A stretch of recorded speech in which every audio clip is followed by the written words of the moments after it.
So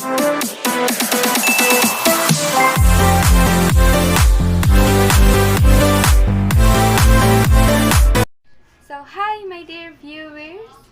For today's video, I am going to discuss about the supply theory. But before that, I would like to ask you some ball pen and papers because I'll show you some pictures. It's a game quiz related to our topic, so you can just pause the video and answer the questions.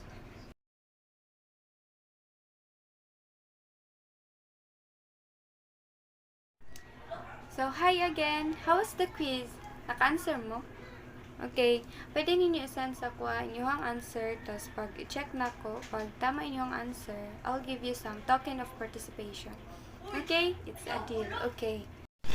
So, what is supply theory? According to research, supply theory means the quality or the quantity of goods and services that producers are willing and able to pay or to purchase at a given price in each time period. So, the law of supply is that as the price of a product rises, so businesses expand supplies. Higher prices provide a profit incentives for firms to expand production. So, example, kanang mga foods nga ato ang gipang palit sa merkado, kanang mga gulay, mga fruits, mga anything nga kailangan nato mo na sila ang supply nga ato ang ginatake. Mo na gitawag nga supply theory. Supply theory has two types, and these are firm supply and industry supply. So let's discuss first the firm supply. In firm supply, there are parts of it, and these are types of firm, supply function, law of supply, and producer surplus. So let's discuss first the types of firm. So the first type of firm is the sole proprietorship, also known as tradership. It is an individual entrepreneurship owned and run by only one person, in which there is no legal distinction between the owner and business entity. So example, kanang mga tindahan nga sari-sari store sa inyong silingan or anything nga makita ninyo nga isaray tag-iya sa business. Example pod ana kanang mga freelancer gali kanang mga makeup artist, di ba kanang nay mga mo makeup lang nga sila. So sila na ang example sa sole proprietorship. Again, ang best example ana is ang kanang sari-sari store o kanang mga freelancer. And the second type of firm is partnership. Partnership is a form of business where two or more people share ownership, as well as the responsibility for managing the company and the income or losses that business generates. So, in partnership, there is someone you want to work with. So, it begins with signing an agreement to work together. So, unlike sa sole proprietorship, di ba, isa lang. Ang kani sa partnership, kailangan kag na partner. Partner or isa or duha mo or tulo mo mag-own ana nga business. So, example, sa EG and GY nga meat shop, di ba, sa title pa lang daan, sa tindahan pa lang EG and GY. So, di ba, ma-notice na ito nga, di ba, makaingon din ito nga, basin duha ang tagiya anak, kay na may EG and GY. So, di ba, ma-notice na to, sa katong nga business, sa meat shop, ma-notice na to nga, na-partnership sa ilahang company or sa ilahang firm. So, mo itong ikaduha nga, example sa firm, types of firm. And the third type of firm is corporation. Corporation is a business entity that is owned by its shareholder, who elect a board of directors to oversee the organization's activity. The corporation is liable for the actions and finances of the business, and the shareholders are not. So, ang corporation, mao kuning mga business entity nga na mga shareholders. So, when we say shareholders, they are the members of that company. So, for example, ang FICO. Ka-familiar man ang FICO? Di ba, corporation na siya sa about sa mga kwarta. Kung basin amoy, basin member inyong parents, ana, kanang sa mga ingana, ang dagan dara sa FICO is kanang na sila money, pwede sila dara ang mag-savings, mag-invest. So, ang ilahang kwarta, ana, ginahimo nila as capital. Tapos dagan sila ana mag-share, tapos magkuan sila business, mag-create sila business, tapos kung unsa kita ato nga business, ma-divide sa ila ang profit sa tanan shareholders. So in corporation, mag-select po na sila kanang board of directors, kanang bitong mga officials nga maayo para madagan na siya nga company. Pero kanang sa corporation, kamutan ng tag-iya na dili na ingon nga isa lang ang tag-iya. So tanan members tag-iya na. So mao na corporation. Ang example na kanang FICO, kanang. And the last type of firm is limited liability company or the LLC. LLC is a new form of business ownership, a globally accepted business entity. So LLC instructor emphasize potential investors to take business risk by offering them a blend of benefits that were once only available to specific business entities. So for example, ang Jollibee. Ang Jollibee makita nato nationwide, di ba? Dili lang sa Butuan na Jollibee, naapoy Jollibee sa Hingoog, sa Cagayan, sa Davao, sa Misamis, bisan asa, sa Cebu, sa Manila, outside the country.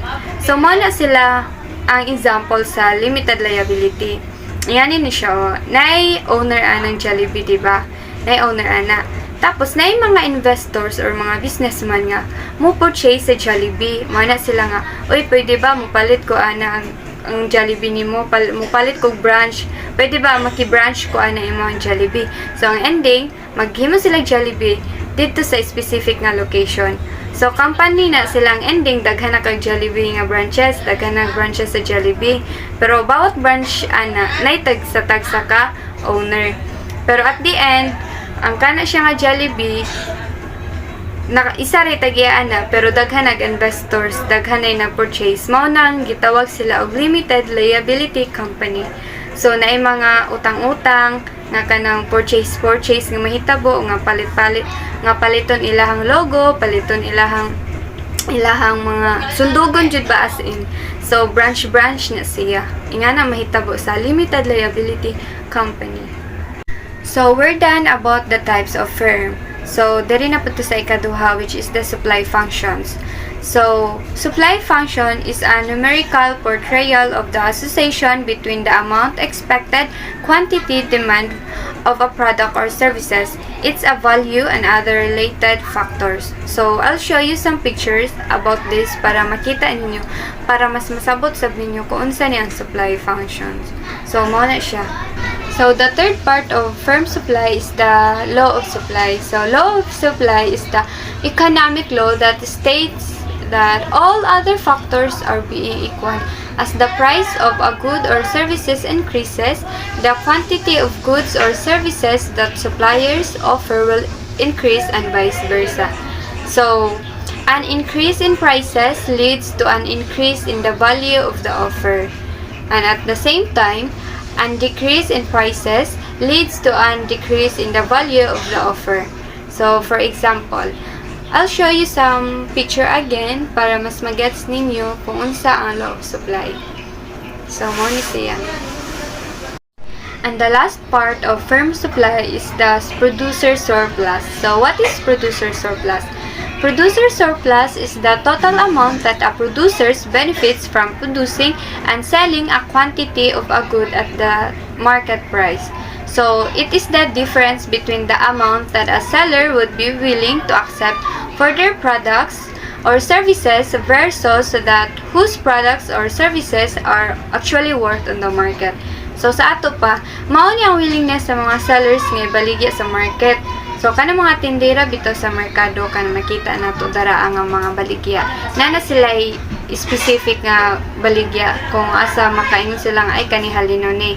So, example, sa musulod tag merkado, di ba bawat stand or bawat pwesto na may klase-klase nga baligya. Di ba dari isdaan, napoy gulayan, na kanang manukan, na mga frozen goods or ay mga frozen foods, mga ingana, mga frozen hotdog, longganisa, ingana. So, mao na gitawag nga producer surplus. So, kanang mga tindera dara, dili day na sila ingon nga mapataka-taka rag baligya bisan unsa. Nadi sila yung mga specific nga product nga ginabaligya, which is para sa ilaha as a seller, mahalin. So, mao na example or mao na pasabot sa producer surplus. So we're done about the firm supply. In this moment, we're going to discuss about the second type of supply theory, and this is the industry supply. So what is industry supply? Industry supply means the supply for bona fide industrial purposes in factories, including the supply required for the offices and for normal working of the industry. So for example, mga networking industry, mga business industry, social influencer industry, sports industry. So sa ato pa, na sila specific field that creates services. So di ba, ang tawag dayan ng kanang sa mga artista, kanang mga social influencer, kan mga players sa basketball, ginatawag na sila ang ilahang mga services ginatawag na og industry. Kanang mga business firm industry sa na siya. Kanang sa mga makita nato sa mga kanang mga vlogger industry sa na daraa, vlogger industry sa na sila daraa. So sa ato pa na sila business nga specific. So mo na ginatawag og industry supply. First part of industry supply is the industry equilibrium in short run and long run. So short run equilibrium is when the aggregate amount of output is the same as the aggregate amount of demand. So to explain furthermore, I'll show you some picture to show you about what is the short run equilibrium. So mo ni siya makita na to dara ang pantay ra ang output and the demand, or the aggregate amount of demand and the aggregate amount of output. So mo ni siya. And the second part of industry supply is zero profit. What is zero profit? Zero profit is also called normal profit. So it is a metric that considers both explicit and implicit cost that explains whether an organization is using all its resources. So na siya ginatawag nga implicit and explicit. So the third part of industry supply is the rental rates. So what is rental rates? Rental rates is a periodic charge per unit for the use of a property. The period may be a month, quarter, or year. The unit may be a dwelling unit, square root, or other unit of measurement. So for example, kanang di ba, mao kay gitawag siya rental rate. So when say rental, so mag-renta sa isa ka property. So ang rental rates mo na atong ginabayad sa isa ka property nga atong ginagamit. So for example, kanang mga rentahanan nga kwarto or kanang mga sa boarding house, di ba, kay mostly na mga natay mga classmates diri ang mga boarder. So di ba monthly nagabayad sila og rental rate. So mao na ibutang ta lang nga sa ilang giabangan nga property, nagabayad sila 1.5 ang buwan, not including the electricity or the water bill. Sa mga pagkaon nila, ang mismong rent lang nila sa maong pwesto. So manay ginatawag nga rental rate. And the last part of industry supply is the price. So what is price? Price is what the producers receives for selling one unit of good or services. So it is dependent on the interaction between the demand and supply components of a market. So ang kaning demand and supply mao man ni mga components sa market, di ba? So when we say price, mao ni ang kantidad or price, kantidad sa isa ka butang nga atong gina-purchase. So for example, mopalit kog cellphone. So di ba ang cellphone ay tag 1,000, ay naitag 10,000, 20,000, na mga 5,000 ingana. So mao na siya per unit na siya ay depende nga price, depende sa quality, sa klase niya, kung sa siya nga type of product. So mao na siya. So sa price natay ginatawag nga price floor. So what is price floor? Price floor is a government-imposed price control or limit. So, ang kaning sa price floor, mao ni gi-impose nga gihatag sa gobyerno para sundon sa mga sellers. Bawal sila mubabaan nga kantidad.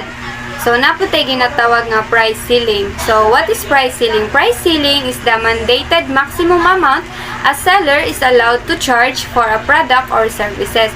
So, mani siyang price selling, mao po ning kung asa rataman, mao ni maximum amount of seller nga pwede ra niya ma-charge for a product or services. So, for example, natay baligya nga apple. Ako kintahay, example ako, seller ko. So, nagbaligya ako fruit. So, ang akong apple, gi-impose na siya, gi-impose siya, ang required nga SRP nga ang SRP nga gihatag sa gobyerno is ibutang tala nga 15 pesos. So, kadaghan kog apple, unya para dali ra mahalin, dili ko pwede himuon akong juice kay para lang daghay mo palit kay barato.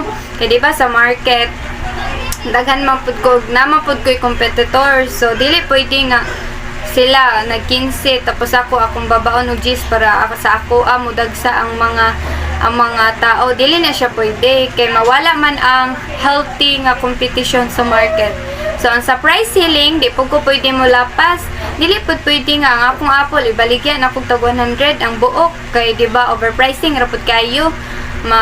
Pwede po ko na makasuhan. So, mo na ginatawag nga price floor o price ceiling as part of the price. So, ang kana sa price, depende sab na siya sa pagkintahay ako seller ko, pag angkat na ako sa iya, pagpalit na ako sa iya sa katong products na ako, kintay sa Apple, ibutan ta lang nga tag G's akong palit sa iya. So, mo na ibaligyan ako tag 15 kay para na po ko ginansya. Tapos, di po na ako siya pwede nga mahalon ra kayo kay para dako akong ginansya, dili siya pwede nga na. So, ang kaning price become part of industry supply kay naman siya related sa government control. So, those are the part of industry supply. So, humana na to discuss is ang supply theory, ang two types of theory, which is the firm supply and the industry supply. Tas kung unsa to ang nasa firm supply. Ang firm supply, again, i-review na to is the types of firm, supply functions, law of supply, and producer surplus. And then, sa industry supply na siya industry equilibrium in short run and long run. The second one is the zero profit. The third one is the rental rates. And the fourth or the last one is the price. So, that's all about the supply theory. Thank you for listening.